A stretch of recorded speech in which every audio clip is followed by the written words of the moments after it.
Why didn't these parents capitulate and get help for these kids, even if it meant them being institutionalized, if they needed that kind of containment?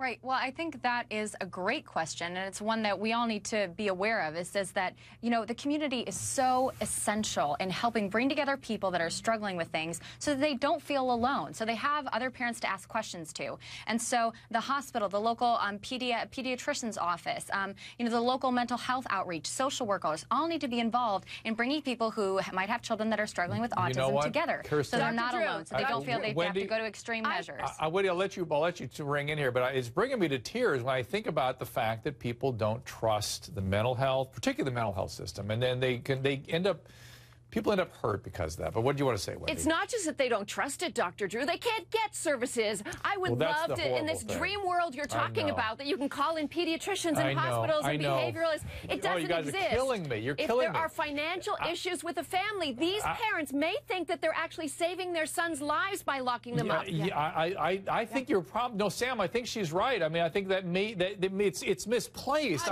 We understand, but they may be the way they're thinking. I would agree with you somewhat if there was some furniture down there, some light, and their other two children are in and out of trouble too, Dr. Drew. But Sam, they may have. Well, the other kids, I don't know what the trouble was yet. We don't know. I know what the trouble was. One of the sons was arrested the very same day for a separate incident. For assaulting and robbing a disabled child, Dr. Drew. Yeah, Kirsten, you want to follow up? Kirsten, go ahead.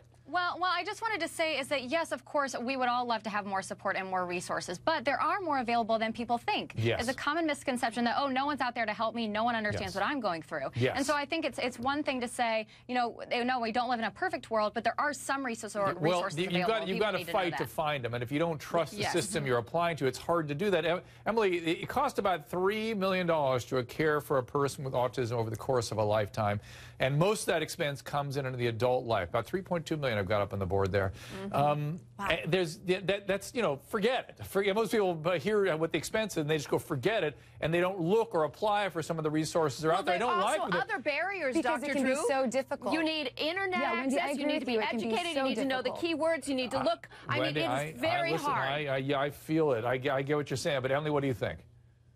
I think it can be really difficult. I agree with both of you. And Wendy, I think a lot of people don't have the resources to do this. So what winds up happening is that we have these kids in these situations where parents maybe feel like they're protecting them or protecting the public.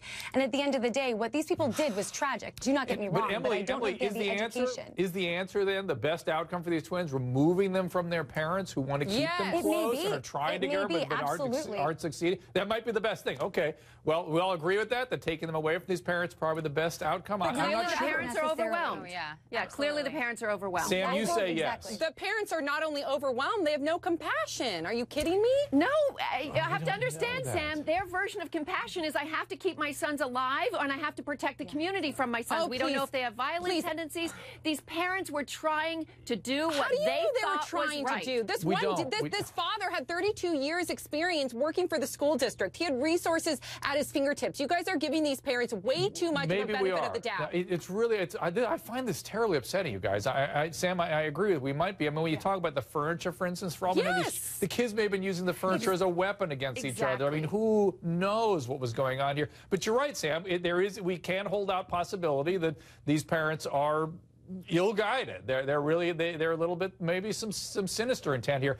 I hope not, because Wendy, I'm on with you. Is that you and I have dealt with so many people that struggle with the system, and yes, there are resources there, but boy, man, to get them and to get them to work on your behalf is so impossible. I mean, it's why people end up in the prisons today. Dr. Drew, I spent 3 years fighting the system, just trying to get services for my daughter, and I have a PhD, and it was so hard to figure out. So somebody who may have less education, may have not access to computers, may not know how to get legal services for free or fight for state-run services. It's so difficult and complicated. Trust me.